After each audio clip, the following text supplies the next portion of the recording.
Oh, this is another not so cool Mr. Cool installation.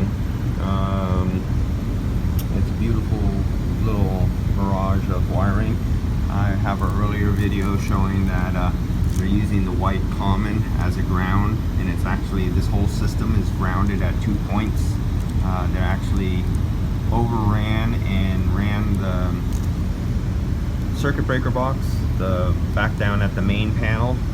This system now has 2 grounds. The way they have this wired, it's grounded and neutral is ran to a common ground point up here at the unit on the 2nd floor.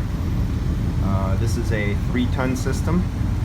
It has 4 heads on it. I don't know if you can see them all, but it has 4 heads here. It's a beautiful mess. Oh, and that is taking care of the hot air of the kitchen. It was put into a bathroom. You could just imagine why they put it in a bathroom. I won't elaborate on that. But they have that little can of fan, thinking that's going to handle the total airflow. And so the airflow goes from here, and then the airflow goes into the short box, and it deadheads. It goes out about 18 inches, deadheads, and then everything is supposed to go through that 12-inch can of fan. And as you can see, that thing has way over 1 inch of static pressure on it, and it deadheads again when it goes through a vent out to the roof with one of those really short caps, and it deadheads with a really small opening. Right now, 1 out of the 4 heads, 1 of them are on right now with a heat load of 9,000 BTUs. But there's so little airflow, and this condenser is so hot because it doesn't have airflow. And today is only 58 degrees right now. And the high side head pressure must be so high that this thing is almost drawing 1,000 watts off of running just one of the 9,000 BTU heads.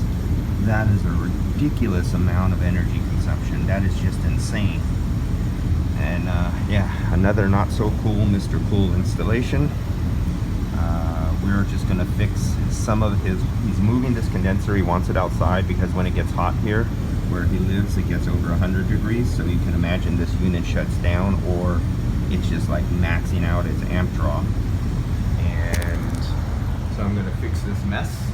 As you can see, this is just a freaking nightmare, both electrically and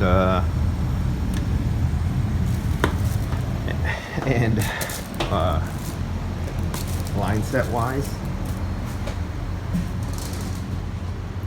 Everywhere there's too much, he has it looped on all his lines like this wherever he had too much.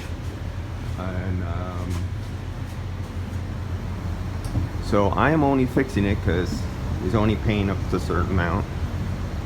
So I am only going up to, this is where we came in, and we have it up here. Everything we're using is inside conduit, and gonna attach to his power right here, and I'm gonna make my connections from this point on is all his work. From this point this way will be my work. So I'll make all the electrical connections off of his main electrical line. How you like that for safety? Off his main electrical line will be brought over right to here. Connections will be made inside the box right here. So that is the cutoff point between my work and his work. And that will take care of that problem up to this point, going outside. And unfortunately, I use my old lines, no problem. So these are the old, what's the name of these? These are those quick disconnects that Mr. Cool sells. So you could just link right into the unit, or one line into another line. And so I'm just gonna run and cut his lines to the right length so they don't have the big loop-de-loop anymore and excess of line. And I'm adding some of regular line set because it wouldn't, this shit is so fat that it can't fit. Even in a 4.5 inch line set cover, you can't even get 2 of these in a big old fat 4.5 inch line set cover. Had to downsize to this garbage here, which I hate this white stuff, but it's small, it's thin, and it's flexible. And I tell them, you know, you have your own stuff, you get this. And but he wanted to use some of this. If we would have used 4 of these, we would have to put 4 line set covers outside on the outside wall. And the only way to get it down to 2 so it doesn't look too ugly outside was use 2 of his line sets and then 2 of these pieces of garbage that leak all the time. This white stuff. This white stuff is just for this stuff right here. That stuff leaks like a sieve. So I expect probably to get a call back in a few years and maybe upgrade to a good system with good line set. But that's the only fix. Otherwise we'd have to put 4 holes through the wall and 4 line set covers, because this shit is just so hard to work with and it's so big and bulky.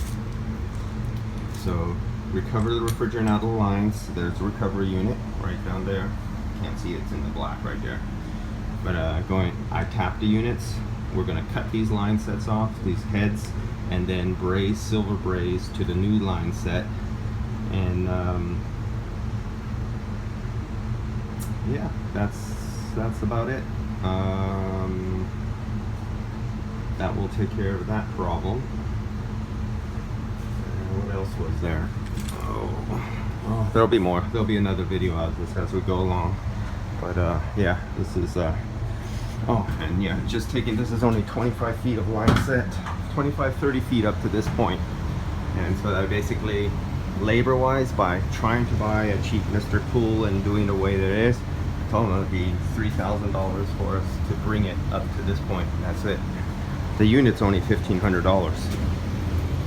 And did not want to pay to have the whole thing done correctly and properly installed in the walls and in an attic and everything. That'd be another $8,000, but you know, it's a Mr. Cool. So how cool is that?